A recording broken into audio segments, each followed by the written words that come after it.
नमस्कार, सुप्रभात. मी रुशाली यादव सारंग. आता आपण पाहणार आहोत सुपरफास्ट 100 बातम्या. मुंबईत एलिफंटाला जाणारी बोट बुडून मोठी दुर्घटना, 13 जणांचा मृत्यू, मृतांमध्ये 3 नौदलाच्या कर्मचाऱ्यांचाही समावेश. अपघाताचा अंगावर काटा आणणारा व्हिडिओ TV9च्या हाती. मृतांच्या कुटुंबियांविषयी माझ्या सहवेदना, गेटवे ऑफ इंडिया बोट दुर्घटनेवर पंतप्रधान मोदींचं ट्विट. मृतांच्या नातेवाईकांना राष्ट्रीय बचाव निधीमधून 2 लाखांची मदत जाहीर, तर दुर्घटनेमध्ये जखमी झालेल्या प्रवाशांना 50,000ची मदत जाहीर. अपघातग्रस्त बोटीमधून 101 जणांना बाहेर काढण्यात यश. मुख्यमंत्री फडणवीसांची माहिती. मृतांच्या नातेवाईकांना एकूण 5 लाखांची मदत जाहीर. मुंबईतील बोट दुर्घटनेची उच्चस्तरीय चौकशी होणार. बोट दुर्घटनेवर उपमुख्यमंत्री एकनाथ शिंदेंची प्रतिक्रिया. नियमानुसारच बोटीमध्ये प्रवासी होते. नौदलाच्या बोटीनं प्रवासी बोटीला धडक दिल्यानंच अपघात. अपघातग्रस्त नीलकमल बोटीच्या मालकाचा आरोप. बोटीमधील नवीन इंजिनच्या चाचणीवेळी नियंत्रण सुटल्यामुळे अपघात. भारतीय नौदलाकडून अपघाताबाबत स्पष्टीकरण.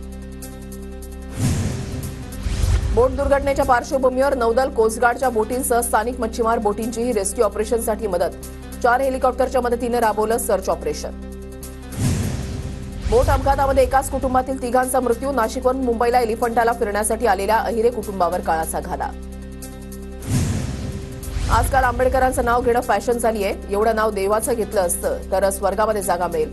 राज्यसभेमध्ये बोलताना केंद्रीय गृहमंत्री अमित शहांचं वक्तव्य. माझं वक्तव्य मोडतोड करून दाखवण्यात आलं. काँग्रेसच आंबेडकर संविधान, आरक्षण, सावरकर विरोधी आहे. पत्रकार परिषदेमध्ये अमित शहांचं वक्तव्य. बाबासाहेब आंबेडकरांबद्दल श्रद्धा असेल तर अमित शहांना मंत्रिपदावरून काढून टाकलं पाहिजे. शहांनी राजीनामा द्यावा. उलट पंतप्रधान मोदींनी पाठराखण करण्यासाठी 6 ट्विट केले. काँग्रेस अध्यक्ष खरगेंचा निशाणा. बाबासाहेबांच्या अपमानाची भावना शहांच्या मनामध्ये नव्हती. काँग्रेसनं राजकारण करू नये. अमित शहांच्या आंबेडकरांबद्दलच्या वक्तव्यावर रामदास आठवलेंची प्रतिक्रिया. गृहमंत्री अमित शहांनी आंबेडकरांबद्दल केलेल्या विधानाविरोधात आज वंचित बहुजन आघाडीचं आंदोलन. प्रकाश आंबेडकरांच्या नेतृत्वात छत्रपती शिवाजी टर्मिनस परिसरामध्ये आंदोलन पार पडणार. शहांसोबत असणारे आठवले, कवाडेंचं आयुष्य आंबेडकरांनी सुंदर केलं हे संविधानवादी लोकांना कळेल, मनुवादी लोकांना नाही.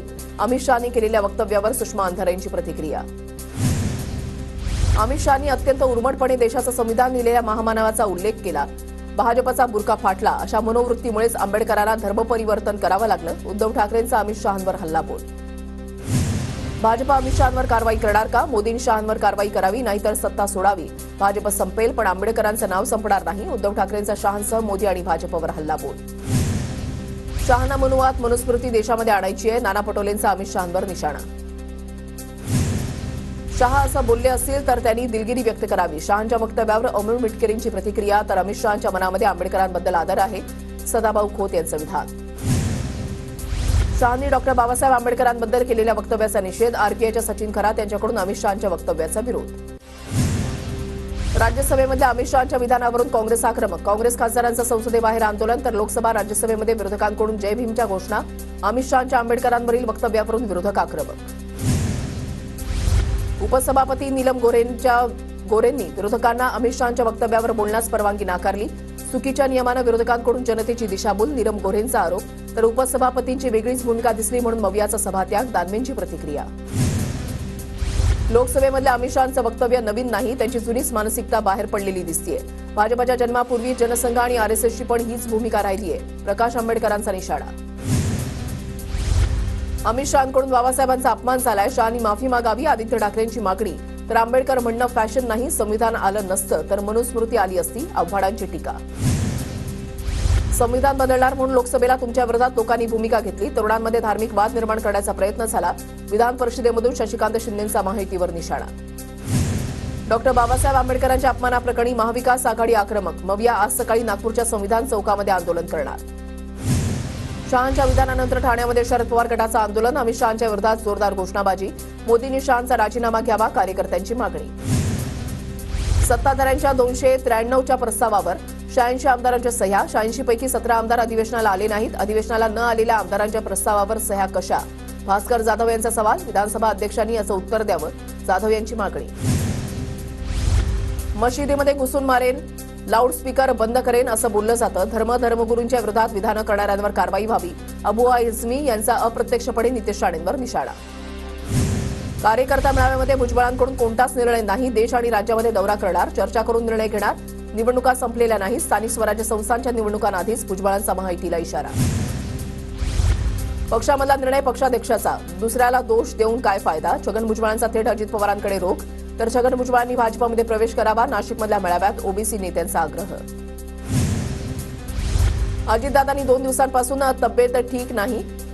दादांच्या नॉट रिचेबलच्या वृत्तानंतर सुनील तटकरेंची माहिती, तर दादांना खोगोची गोळी देईन, मग अधूनमधून आवाज बिघडणार नाही. भास्कर जाधवांचा खोचक टोला.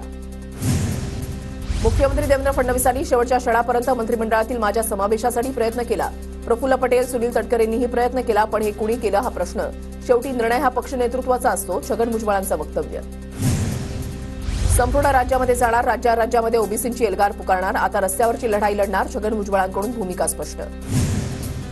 आमचाही जन्म ओबीसींच्या पोटीच झालाय. धनंजय मुंडे, दत्ता भरणे, आदिती तटकरे या ओबीसी मंत्र्यांनी शपथ घेतली आहे. भुजबळांच्या कार्यकर्त्यांना उन्मत्तपणा खपवून घेणार नाही. आमदार अमोल मिटकरींचा इशारा. मी नाराज नाही, मात्र मला प्रचंड दुःख झालंय. कार्यकर्त्यांचा राग शांत करण्यासाठी मी अधिवेशन सोडून इकडे आलो. मंत्रिपदाची संधी न मिळाल्यानं प्रकाश सुर्वेंची प्रतिक्रिया. तिघांनी मिळून मला शब्द दिला होता. शेवटच्या क्षणापर्यंत नाव येईल अशी अपेक्षा होती. प्रचंड चीड आली. मंत्रिपदावरून विजय शिवतारेंची प्रतिक्रिया. याला भेट त्याला भेट, दुसऱ्या दिवशी घरी थेट. फडणवीसांच्या भेटीवरून शिंदेंचा उद्धव ठाकरेंना टोला, तर आम्हाला संपवण्याची भाषा करणाऱ्यांमध्ये आमूलाग्र बदल झाल्याचीही टीका. राम शिंदेंनी विधान परिषदेच्या सभापतीपदासाठी भरला अर्ज. फडणवीसांच्या उपस्थितीमध्ये भरला अर्ज. आज विधान परिषदेच्या सभापतीपदासाठी निवडणूक. भाजपकडून विधानसभेमधील मुख्य प्रतोदाच्या नावाची घोषणा. आमदार रणधीर सावरकर भाजपचे विधानसभेमधले मुख्य प्रतोद. याआधी आशिष शेलारांनी भाजपच्या मुख्य प्रतोदपदाची जबाबदारी सांभाळली. राष्ट्रवादीच्या मुख्य प्रतोदपदी चेतन तुपेंची निवड होणार. शेखर निकमांची प्रतोदपदी निवड लवकरच घोषणा होणार. यापूर्वी अनिल पाटील यांच्याकडे मुख्य प्रतोदपदाची होती जबाबदारी.